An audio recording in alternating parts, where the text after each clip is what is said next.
Fácil es votar. Ahora entras a la cámara secreta y emites tu voto por tu candidato preferido.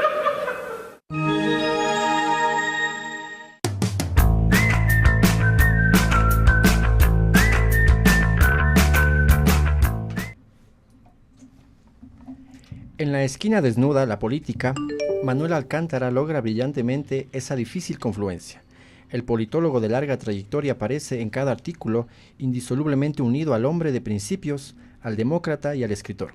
La opinión y el análisis rompen el maleficio de la página en blanco. Es un producto que resiste al tiempo. Esto lo mencionó Simón Pachano en la presentación de la nueva obra de Manuel Alcántara, La esquina desnuda, la política. Mi nombre es Giovanni Córdoba y el día de hoy en Son Politicón dialogaremos sobre la nueva obra de Manuel Alcántara y además sobre el segundo Congreso de Estudiantes de Ciencia Política. Bienvenidas, bienvenidos. Se cargarán a la República del Ecuador. ¿Qué hacemos con ellos? En eso no pensaron los genios de la educación. Yo no puedo ser parte de un gobierno que estaría cogobernando con el Bucaramato. Yo quiero un Ecuador unido, grande y soberano. Podemos reformar la Constitución y poner reelección indefinida. Conversando sobre los significados del quehacer político. Son Politicón, el animal político. Son Politicón, el animal político. Son Politicón.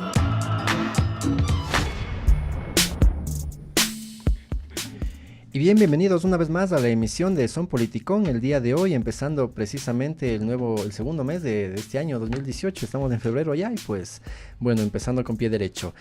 Para esta emisión, para este programa, pues tenemos como invitado, como ya lo escuchamos en la intro, pues, a Manuel Alcántara Sáez, es catedrático de Ciencia Política en la Universidad de Salamanca, nacido en Madrid en 1952 y ha desarrollado la mayor parte de su carrera de docente e investigación con la vista puesta en América Latina. ¿Cómo estás, Manuel? Un gusto tener aquí. Hola, buenos días, Giovanni. Muchas gracias. También para la segunda parte del diálogo, pues tenemos a dos compañeros de la maestría de Política Comparada, así que tenemos aquí a Sergio Huertas. ¿Cómo estás, Sergio? Hola, muy bien, muchas gracias. También tenemos a Lina Camacho. Bienvenida. Bueno, muchas gracias por invitarnos. Chévere. Y bueno, entrando de lleno, justamente el día de hoy en la noche en la librería Rayuela tenemos el lanzamiento de la nueva obra de Manuel Alcántara. Manuel, yo quisiera preguntarte, un poco ya lo he sondeado el libro, que lo tengo en mis manos, está caliente, precisamente recién comprado. Y pues un poco de lo que le he pegado una ojeada, pues veo que es una recopilación de artículos, de columnas que tú las desarrollas en esta visión de unir lo cotidiano, lo que sucede en el mundo con lo político, ¿no? Así es. ¿Cómo nace esta idea de hacer un libro de estas características? Además que me parece que es el segundo título que lleva el tema de la esquina desnuda, ¿no? Coméntanos un poco sobre eso. Bueno, la idea es que hace ya 4 años un medio salmantino me pidió una colaboración, a ser posible semanal. Y yo me lo tomé con bastante empeño, debo decir también que con bastante satisfacción, que poco a poco me fue produciendo un placer al que uno no estaba acostumbrado, sobre todo por lo que significa la constricción de los trabajos de tipo más académico, el sentirme libre de opinar sobre el tema que fuera y con la única limitación que me impuse, por otra parte, del espacio, porque este tipo de trabajos tiene exactamente 400 palabras, ni una más ni una menos. Entonces, ya digo, poco a poco me fui enganchando con esta idea, y cuando pasó el tiempo, y habían ya pasado más de 3 años, algunos amigos me sugirieron que había material suficiente para incorporarlo en un texto escrito, ¿no? Y bueno, después de ciertas dudas, pensarlo, finalmente decidí que sí, que era que podía ser una buena idea. Retoqué algunos textos, sobre todo en términos, yo diría, más de estilo por supuesto, que de fondo, y encontré un generosísimo editor en Salamanca que estaba empezando con una nueva editorial. La editorial se llama Paso Honroso, que quiso lanzarse a la aventura. La primera idea que él tuvo, y yo creo que acertadamente, es que de los textos que yo había ido produciendo, que ya eran casi, pues prácticamente yo creo que serían casi 200, hiciéramos una selección de textos más políticos, por aquello de que yo soy un profesor de ciencia política, de que la gente me conoce como profesor de ciencia política, entonces que iba a ser muy abrupto si los textos primeros que se seleccionaran tuvieran que ver más con cuestiones, si se quiere, más íntimas, particulares, ¿no? Más particulares, exacto. Entonces hicimos esta selección. El libro salió en torno al mes de julio pasado y tuvo bastante éxito, dentro de la modestia, claro, de este tipo de ediciones, y eso nos animó a hacer el segundo, ¿no? El segundo, si el primero se llama la esquina desnuda, la política, el segundo se llama La esquina desnuda, el costado íntimo. ¿Y en esa obra de qué tratas? O sea, a diferencia de ese que es de la política. Bueno, es difícil porque no hay, digamos que el hilo conductor es la subjetividad, el hilo conductor es lo que a uno le surge. Normalmente escribo esto los sábados, pues el sábado por la noche, lo que a uno le surge como consecuencia de alguna conversación, como consecuencia de algún paseo, como consecuencia de haber leído algo. Entonces surge la idea y sobre ello articulo en lo que escribo, ¿no? Ya digo, tienen un componente más íntimo, más que tiene que ver con temas como la identidad, etcétera. Cuestiones que, por otra parte, he tocado en el libro anterior porque me han interesado mucho por la propia dinámica de la política española desde el año 2014 y también de la política latinoamericana. Me preocupa pues todo el tema de la nueva política, me preocupa el tema de el nacionalismo, también me preocupa la globalización. O sea, estos temas que creo que están ahí y que están también en la academia, pues son los que configuran el primer eje, ¿no? Y ya digo, el segundo tiene un componente más íntimo. Por supuesto. La esquina desnuda, la política.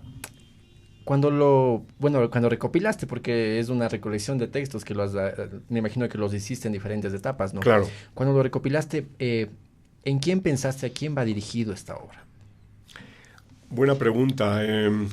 Yo creo que va dirigido a esa persona que hace un viaje en autobús o en avión y se lo mete en el equipaje de mano.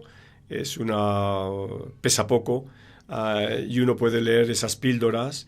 En apenas cada píldora, yo que sé, puede durar 5 minutos, cerrar los ojos, pensar un poco sobre lo que ha leído, pasar a la siguiente o no, o ver una película o conversar con la persona que lleva uno al lado y luego, pasado ese tiempo, volver. O en la persona que se va a dormir y antes de dormir lo tiene en la mesilla y igual le dedica 5 minutos o 10 minutos antes de apagar la luz. Muy bien. En la primera, por así decirlo, la primera parte, ¿no?, denominada el marco global de la política, tenemos ya un título que es sumamente llamativo, ¿no?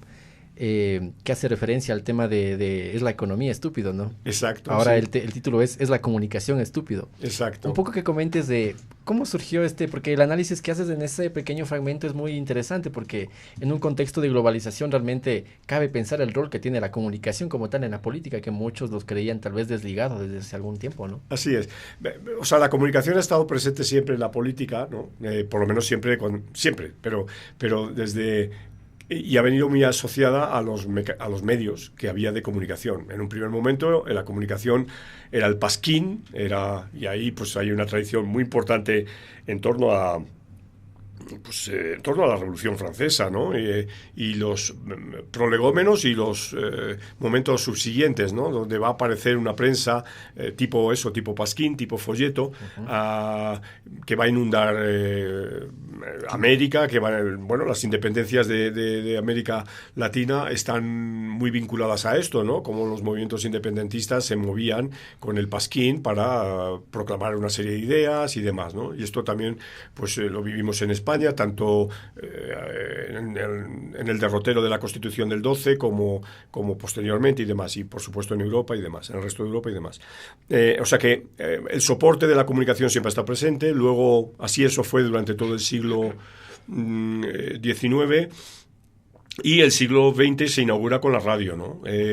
La radio, de nuevo, es juega un papel muy importante. Las famosas tertulias de la chimenea de Roosevelt pues son una indicación de eso, y luego será la televisión, etcétera. O sea que la comunicación siempre ha estado presente, ¿no? Entonces, no... Pero hoy probablemente tiene una mayor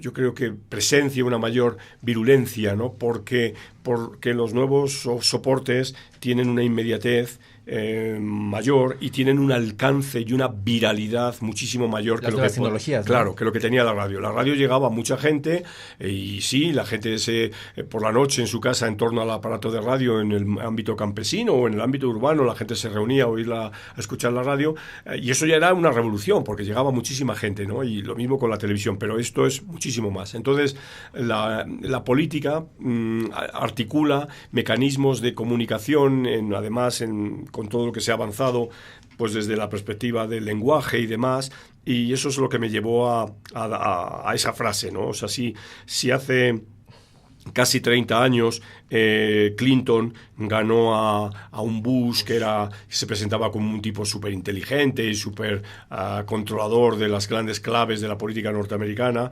él nunca se dio cuenta de que el problema de su falta de empatía con la gente era la economía, ¿no? Es decir, había un problema económico que este Bush no, porque bueno, es de una clase alta, de una clase económicamente pudiente, entonces él no vivía ningún tipo de malestar económico. Entonces alguien, un asesor de Clinton, es el que le dijo: no, fíjate en la economía, la economía es lo que te va a dar el triunfo en las elecciones. Entonces yo parafraseo esa frase diciendo que es la comunicación, es decir, que hay que tener buenos comunicadores, y de hecho hay una correlación muy importante, ¿no?, entre las campañas, los jefes de campaña, la profesionalización de estos individuos, con los que luego yo tengo mis reservas, pero eso es otra historia, ¿no? Pero que son importantes para producir el triunfo de una determinada oferta política. Manuel Alcántara, ¿cómo se define políticamente? Bueno, es complejo, ¿no? Es complejo, sí, es complejo eso. Yo creo que tengo ciertas gotas de cierto libertarismo, en el más clásico sentido de la tradición española, digamos, de los ácratas.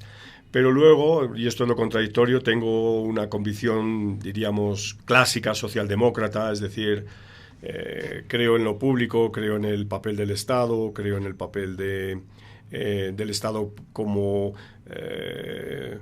disminuidor de las irregularidades del mercado, creo también en el Estado como un nicho para coordinar cierto tipo de solidaridad, sin la cual es imposible la vida colectiva, ¿no? Eso sería. Traigo a colación este tema porque se podría decir que hoy por hoy el tema, ligándolo al tema de la pregunta anterior, ¿no?, de la comunicación, ¿no? Tal vez podríamos entender los nuevos gobiernos, sobre todo en América Latina, que tienen un maquillaje, por así decirlo, por el lado de la comunicación, o realmente se presentan como son, o hay que recabar en esos temas. No, tienen un maquillaje total, un maquillaje brutal. O sea, hay casos insólitos, ¿no? Yo qué sé, el caso me parece, y además porque de alguna manera él viene de la comunicación, el caso de un presidente poco conocido, que se habla muy poco, que es el presidente de Guatemala, Jimmy Morales. Es un caso patológico, vamos, es un caso de un estudio brillante, pero también lo fue, o lo está siendo, o lo ha venido siendo Peña Nieto, ¿no? En México es un hombre creado por los medios, es un hombre que así podríamos decir de paja, ¿no?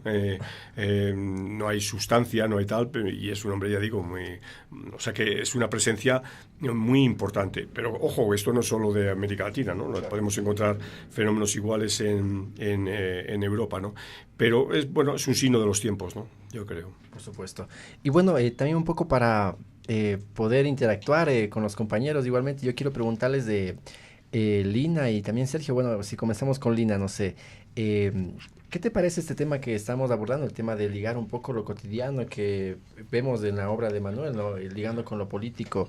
Es un poco salir del esquema de lo muy teórico, no muy formal, para... Yo diría que es una obra como para tomar conciencia un poco de las nociones políticas, desde el ámbito más familiar. No sé qué opinas tú al respecto, Lina. Claro, digamos que la riqueza del libro, me ha llamado la atención mucho uno de los artículos que se presenta, que tiene que ver, se titula Mujeres de antaño. Uh-huh. Y me voy a permitir leer una parte de este artículo, y dice: cuentan las crónicas del papel secundario desempeñado por la mujer a lo largo de diferentes épocas. Relegada a tareas domésticas propias del ámbito privado, su posición era subalterna con respecto a las tareas de los hombres, de sus afanes, de las a veces alambicadas negociaciones comerciales, del riesgo de las transacciones financieras. Su función era la de ser solaz del varón, y en el mejor de los casos, saber de lo más rutinario de la hacienda propia.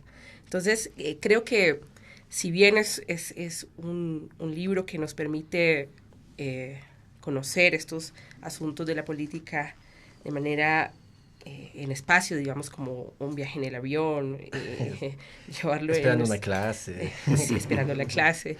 Creo que sí toma, digamos, temas fundamentales también de lo que hacemos como politólogos, y uno de estos es el tema de las mujeres en la política y las mujeres en los espacios de toma de decisiones, ¿no? Entonces, creo que, bueno, va a ser una lectura bien interesante. Por supuesto. Sí. Sergio. Vale, pues respecto al libro, hay una sección en la cual te concentras en América Latina, le dedicas buenas páginas. En esta sección tratas temas claramente de la democracia, de los contextos de los países, ejemplificando, por ejemplo, Colombia, pasando por Chile, Uruguay, El Salvador, le dedicas una columna en especial. Tengo una inquietud respecto a ello. En los momentos en los cuales tú escribes pensando en América Latina, ¿qué es lo que consideras que es la democracia acá en esta región? Bueno, como bien acabas de señalar, abordo los casos de América Latina desde una perspectiva a veces muy nacional, ¿no? Porque abarcar a toda la realidad latinoamericana, sobre todo en una píldora de 400 palabras, sería muy, claro, muy complejo, y caería probablemente en muchos estereotipos. Entonces, por eso me gusta fijarme en un aspecto concreto que pueda haber visto, que pueda haber acontecido, como bien has dicho, en El Salvador, o en Ecuador, o en Uruguay. Normalmente aprovecho alguno de mis viajes, pero también puede ser alguna conversación con algún estudiante en Salamanca que me da una idea, ¿no?, a propósito de alguna preocupación que esta persona pudiera tener, ¿no? Diríamos que esas piezas configuran un caleidoscopio de temas que a veces son solo de un país. Por ejemplo, estoy recordando, he citado Uruguay. Uruguay, escribí un artículo sobre un personaje increíble que nadie tiene por qué conocer, que se llama Amodio Pérez, ¿no? Y que fue, uno podría decir con muchísima salvedad y tal, fue un chivato del movimiento revolucionario de los Tupamaros, y que denunció a la cúpula de los Tupamaros, y gracias a esa denuncia él se pudo marchar del país. La policía y el ejército uruguayo, estoy hablando de los años 70, le permitió salir del país, y vivió exiliado en España muchísimo tiempo, ¿no? Entonces la figura de este personaje me parece interesantísima. Coincidió que volvió a Uruguay pues 30 años después o 40 años después, y que yo estaba en Uruguay en ese momento, y toda la polvareda que se armó en Uruguay a propósito de este señor. Entonces esto me permite recordar lo que fue aquella década terrible en el Cono Sur, recordar lo que significa, pues eso, la delación, el papel de la delación, pero también el papel de la doble verdad y todo esto. Entonces eso podría ser perfectamente equiparable a cosas que suceden y que están sucediendo a lo mejor en Colombia o en otro país, ¿no? Pero en este caso me vino muy bien para hablar de Uruguay de esa perspectiva. Recuerdo en Colombia la conversación con alguien que estaba también vinculado a la guerrilla, y como, bueno, la historia que me contó está traducida también ahí. Creo que son momentos que tienen que ver con la realidad latinoamericana, o en este caso la realidad concreta de cada país, pero que también, como digo, tienen un componente subjetivo. O sea, es decir, yo ahí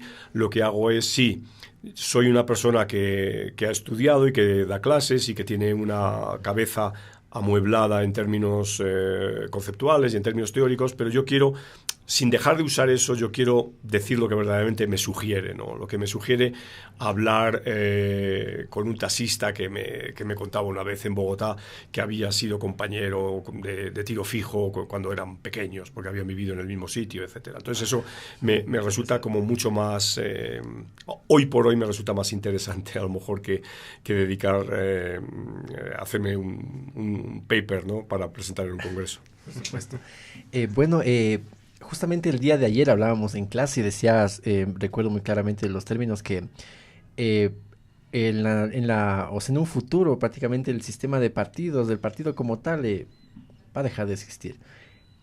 ¿Cómo de entender la política para participar en ella tal vez en un futuro? ¿O cómo se va a hacer la política realmente en un futuro? Bueno, esto me lleva a hacer una observación, ¿no? Hay que tener mucho cuidado. Hay que tener mucho cuidado con las cosas, ¿no? Yo produzco estos libros, estos textos, cuando tengo una edad X, ¿no? Para ser más concreto, se ha dicho cuando he nacido, pues es muy claro. Entonces, cuando he empezado a producir eso. Es decir, lo que no quiero es que mis estudiantes piensen que deben hacer eso. Eso es un lujo que alguien se puede permitir cuando tiene una determinada edad, pero nunca antes, si se quiere ser riguroso en la disciplina. Y yo abogo por una disciplina muy rigurosa. Entonces, a mí no me gusta que un estudiante, por ejemplo, venga para decir, profesor, quiero hacer un trabajo sobre el futuro de los partidos políticos. No. O sea, nosotros no somos futurólogos, nosotros estudiamos la realidad sobre la base de evidencias empíricas perfectamente constatadas, aplicamos un método para buscar relaciones causales en esa realidad y dibujamos como mucho escenarios que pueden tener un elemento probabilístico, pero no somos futurólogos. Entonces yo puedo tener una opinión, digamos una suerte de ucronía, de decir, en el año... ayer hubo una comparecencia parlamentaria en España sobre el proceso de reforma constitucional y tal. Y hubo un profesor que fue maestro mío y es amigo, al que tengo un respeto enorme, que se llama Pepe Álvarez Junco. Y el profesor Álvarez Junco, es un hombre que debe ser 10 años mayor que yo, claro, él dijo, y yo sé que él lo dijo quedándose corto, ¿no? Pero dijo, dentro de X cientos o miles de años, España no va a existir, ni Cataluña tampoco. Uh-huh. Es decir, lo que él venía a plantear es un tema que creo que es importante, que es la idea de que todo esto son construcciones sociales, construcciones políticas de un determinado momento y que no hay ninguna cuestión eterna, ¿no? Pero eso lo podemos decir de una manera especulativa y de una manera, hasta si se quiere, lírica, pero no lo podemos... claro, exactamente. O sea, lo podemos decir, ya digo, sobre la base de la experiencia y sobre la base de decir a los diputados, óiganme, si ustedes están planteando una reforma constitucional, está muy bien que lo hagan, pero tengan en la cabeza que aquí no están escribiendo nada sobre piedra, que todo lo que van a escribir es revisable, que se atengan a las circunstancias de hoy, al escenario que tenemos hoy, a la experiencia que hemos vivido en los últimos X años, y sobre esa base ustedes formulen la reforma constitucional. Entonces esto es igual con esta pregunta que me hacías, ¿no? El escenario de los partidos políticos sigue siendo muy complejo, ¿no? Y lo interesante es que hoy tenemos más evidencia empírica que nunca, porque hay más sistemas de partidos, porque hay... cuando Diverger hizo su trabajo, él apenas si se fijó en 20 sistemas de partidos. Hoy cualquier investigador puede usar una base de datos con cientos de sistemas de partidos, ¿no? Entonces, yo animo a que se siga en esa línea, ¿no? Listo. Y bueno, finalmente agradecer a tu presencia, Manuel, y pues invitar a la gente, ¿no? El día de hoy, me parece que es a las 7:30 de la noche en la librería Rayuela. Vamos a tener precisamente el lanzamiento de La Esquina Desnuda, la política, de Manuel Alcántara. También intervendrán junto al autor Ana Karina López, Jorge Ortiz y Simón Pachano. Eso ha sido todo, Manuel. Muchas gracias por venir y pues... Muchas gracias a ti, Giovanni. Muchísimas gracias a vosotros también. Vamos a continuación a seguir hablando acerca del segundo Congreso de Estudiantes de Ciencia Política y ya regresamos.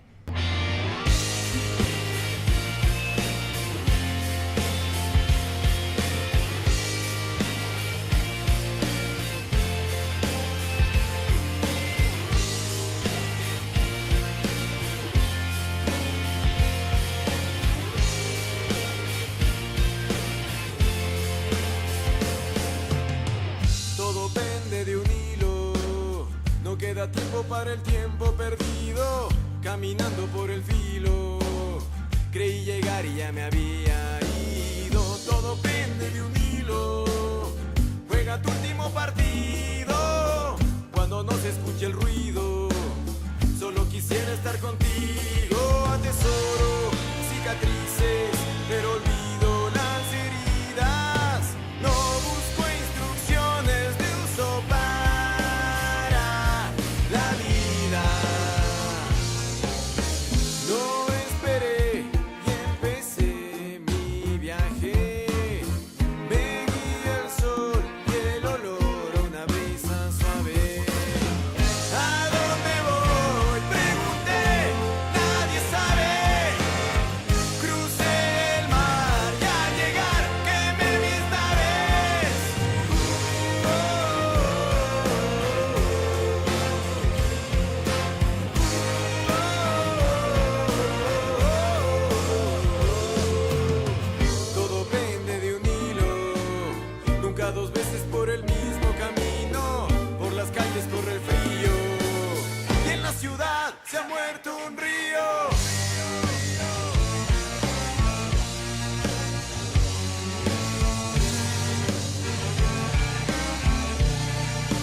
alguien dijo que tus ojos no olviden lo que han visto. Me alimento de recuerdos. Pasan los días, voy gastando latidos. Atesoro cicatrices, pero olvido las heridas. No busco instrucciones de uso para la vida. No esperé. Listo, estamos de regreso aquí en Son Politicón y bueno, después de haber tenido esa grata presencia de Manuel Alcántara aquí para comentarnos acerca de su nueva obra, La Esquina Desnuda, la política, pues listo, vamos a pasar a otro tema, pues igualmente ligado, ¿no? Dentro de lo que es la política. Tengo aquí la presencia de Sergio Huertas y también de Lina Camacho, quienes están a cargo de la organización también del segundo Congreso de Estudiantes de Ciencia Política. Entonces, yo quisiera preguntarte, Sergio, y también Lina después, ¿cómo nace esta iniciativa y sobre todo cuáles mesas o cuáles temáticas se van a abordar dentro de este segundo Congreso? Bueno, Giovanni, te comento. La iniciativa de este Congreso es una iniciativa netamente académica que nació claramente desde los estudiantes de la maestría, las dos cortes que están actualmente.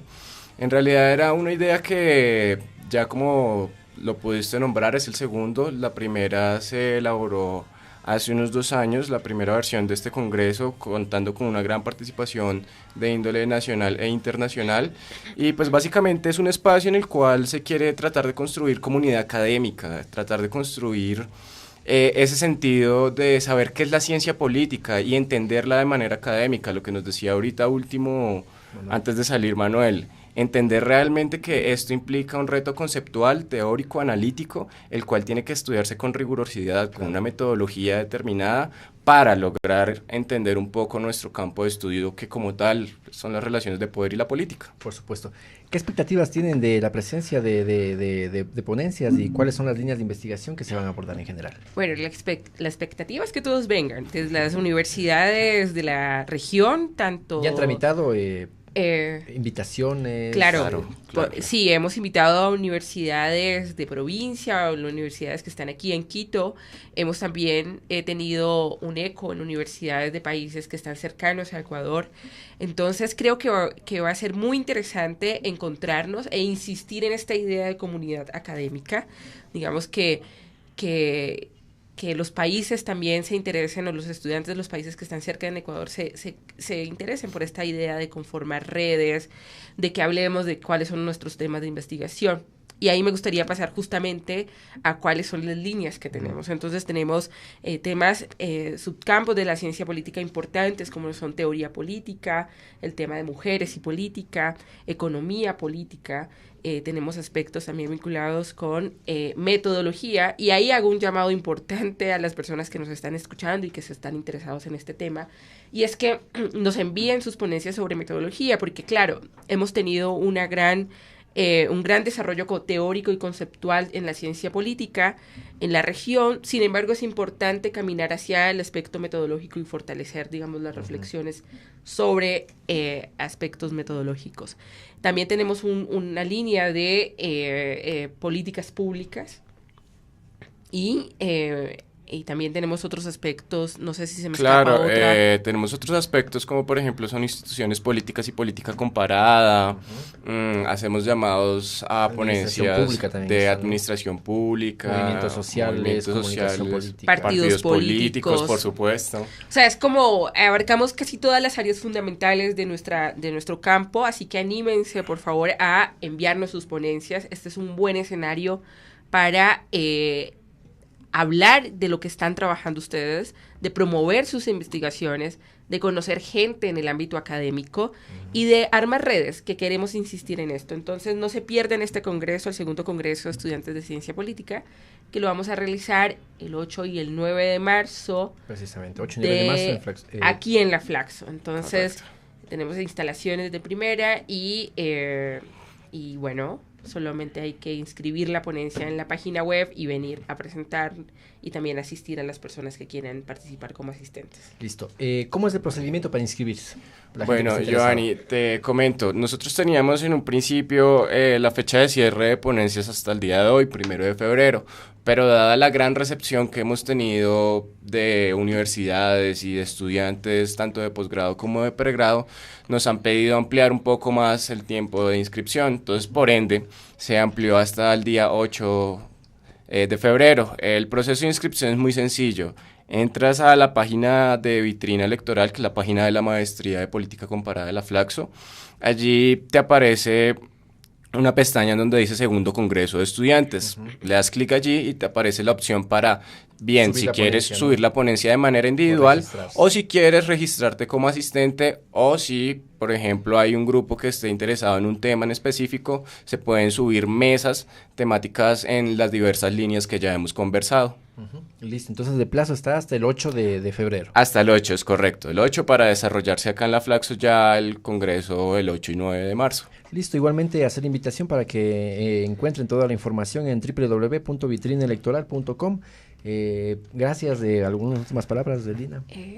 Es muy sencillo, es un resumen de no más de 200 palabras, así que anímense. Sabemos que tienen trabajos interesantes, sabemos que hay muchos politólogos y politólogas perdón, que quieren presentar y que quieren conversar con sus colegas sobre lo que están pensando y que están haciendo de sus investigaciones. Listo. Sergio. Listo, no, pues extender la invitación, como les digo, es un espacio bastante interesante. Contamos con el apoyo no solamente de Flaxo, sino también de la Asociación Ecuatoriana de Ciencia Política, que en estos momentos lidera en la parte de la presidencia Simón Pachano, y pues invitarlos a este espacio tan rico para nutrir la disciplina, la ciencia política desde el Ecuador. Por supuesto que sí. Listo, esa ha sido la invitación, eso ha sido todo en Son Politicón. Mi nombre es Giovanni Córdoba, pues agradecerte, Sergio, por tu presencia, Vale. igualmente Lina, igual a Manuel, que ya tuvo que irse, pero igualmente el agradecimiento. No se olviden de compartir este programa y de ver todos los programas que estamos produciendo en www.flaxoradio.es. Hasta una próxima.